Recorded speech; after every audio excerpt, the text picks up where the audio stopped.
مولانا صاحب کے بیانات کے لیے مولانا صاحب کے چینل مولانا شہزاد آفیشل کو سبسکرائب کریں۔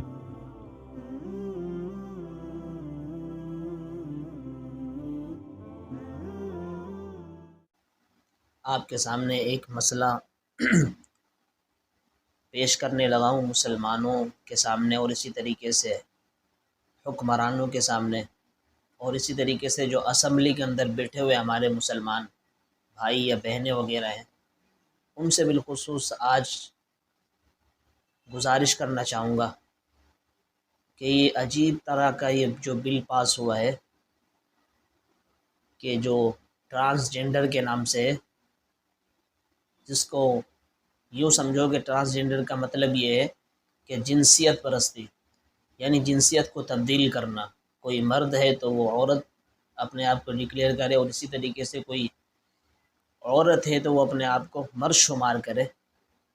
تو یہ بہت عجیب، اللہ رب العالمین کے قانون کو ہلا دینے والی بات ہے، اور اللہ تعالیٰ کے جو اصول ہیں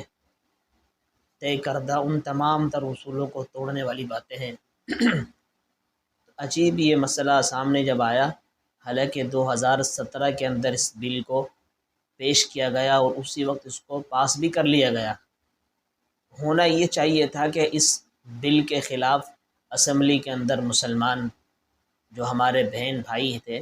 وہ ایکشن لیتے، اور اس بل کو پیش ہونے کے وقت ہی اس کو بالکل ملی امیٹ کر دیا جانا چاہیے تھا۔ لیکن کیا کیا گیا، اس بل کو سامنے رکھ کر اس کو پاس بھی کروا لیا گیا۔ اور آپ کو معلوم ہے کہ بل جو پاس ہوتا ہے تو 1 2 4 بندوں کی وجہ سے نہیں ہوتا، بلکہ اس کے اوپر تمام کا جب اتفاق پایا جاتا ہے تو اس بل کو پاس کیا جاتا ہے۔ اب حیرانگی کی بات یہ ہے کہ تمام کے سامنے وہاں مسلمان ہے، ظاہر سی بات ہے، مسلمانوں کی اسمبلی ہے ملک پاکستان کے اندر، نیشنل اسمبلی ہے، اس کے اندر سارے کے سارے مسلمان بیٹھے ہوئے نشستوں کے اوپر، اس کے باوجود ان کی موجودگی کے اندر اس بل کا پاس ہو جانا ایک لمحہ فکری ہے، یہ ایک سوچ اور اسی طریقے سے فکر کی بات ہے۔ تو اس میں افسوس یہ ہو رہا ہے کہ قرآن و سنت کے خلاف یہ قانون کو پاس کیا گیا ہے۔ اور ٹرانسجنڈر کا مطلب اب دوسرے الفاظ میں سمجھو تو یوں ہے کہ کوئی بھی لڑکا یا کوئی لڑکی اٹھے اور کہنے لگے، بھائی میں تو، کوئی لڑکا کہنے لگے میں اپنے اندر عورتوں جیسی فیلنگ محسوس کر رہا ہوں، تو وہ جائے نادرہ والوں کے پاس اور نادرہ والوں کو کہے کہ بھائی میرے شناختی کارڈ کے اندر عورت مجھے شمار کیا جائے، تو وہ نادرہ والے اس کے پابند ہوں گے، ان کو کوئی اختیارات نہیں ہوں گے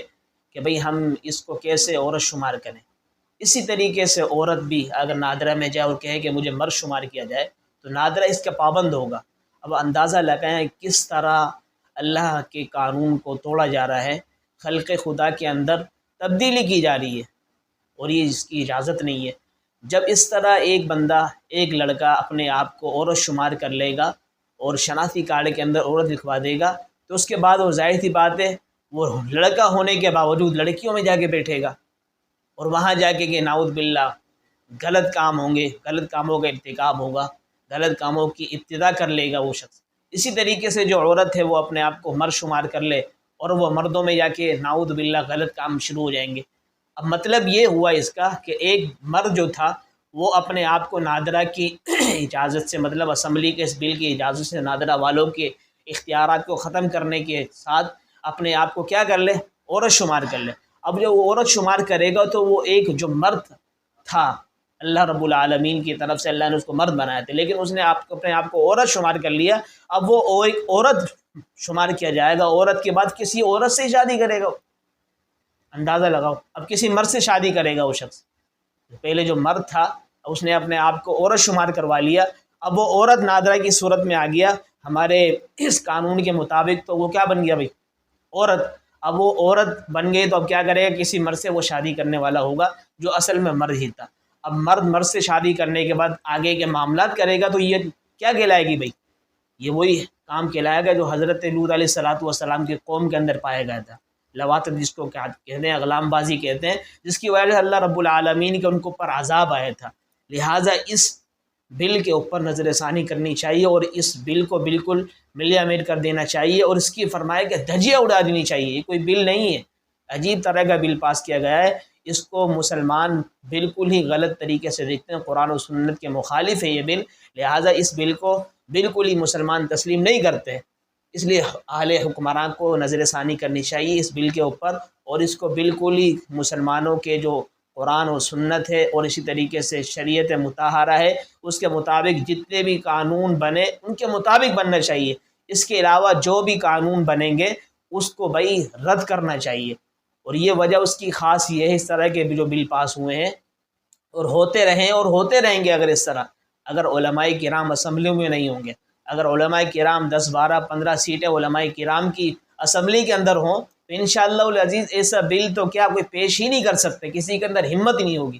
جیسے مولانا اعظم طارق شہید رحمۃ اللہ علیہ جب اسمبلی میں ہوا کرتے تھے کسی کے اندر جرت نہیں ہوتی تھی کوئی بھی سنت کے خلاف یا اسی طریقے سے اللہ رب العالمین کے فرمان کی مخالفت کے اعتبار سے کوئی بھی کوئی بل کو پیش کرے، اگر کوئی کر دیتا تو حقیقت میں وہ جرنیل اہل سنت مولانا اعظم طارق شہید رحمۃ اللہ علیہ اس بل کی دھجیاں اڑا دیا کرتے تھے، اس طرح علماء کرام کا اسمبلی کے اندر موجود ہونا بہت ضروری ہے، یہاں سے اندازہ ہوتا ہے کہ لوگ بولتے ہیں کہ یہ علماء کا اسمبلی میں آ جانے سے کیا فائدہ ہے، علماء کا اسمبلی میں آ جانے کا یہ فائدہ ہوتا ہے اس طرح کے جو شریعت کے خلاف بل پیش کیے جاتے ہیں وہ ان کو پاس بھی کر لیا جاتا ہے، ان کا پتہ تک نہیں چلتا، 2017 کو یہ بل پاس ہوا اور آج 2022 سے اب جا کے اس کے اوپر ظاہری باتیں عمل درآمد ہو رہا ہے، تو جب جا کے معلوم ہوا کہ بھئی یہ بل تو اس وقت پیش ہوا تھا اس کے بعد اس کو پاس بھی کر لیا گیا ہے۔ اللہ تعالیٰ سے دعا ہے کہ اللہ رب العالمین ہمارے مسلمانوں کو صحیح طریقے سے اپنے اندر جو جذبات ہیں اپنے نظریات ہیں اور اسی طریقے سے اللہ رب العالمین نے جو مسلمانوں کو ایک اندر دل کا ایک خوف خدا رکھی ہے، اللہ رب العالمین اس کو دوبارہ اجاگر فرمائے اور مسلمانوں کے اندر لمحہ فکر اس کو پیدا فرمائے تاکہ مسلمان اس پر نظر ثانی کرے، اور اسی طریقے سے اہل حکمراں کی طرف اگر جب ہماری نظر جائے الیکشن آئے تو حقیقت میں اس میں دیکھنا یہ چاہیے کہ جو اہل حکمراں کی نظر میں اہل حکمراں کی جگہ پر یعنی حکومت کن کو ملنی چاہیے، ایسے لوگ ان کے لیے منتخب کریں، یہ ہمارے ہی ووٹوں کی وجہ سے منتخب ہوتے ہیں، ہم ہی اب ان کو ووٹ دے کر آگے منتخب کرتے ہیں جس کی وجہ سے اس طرح کے بل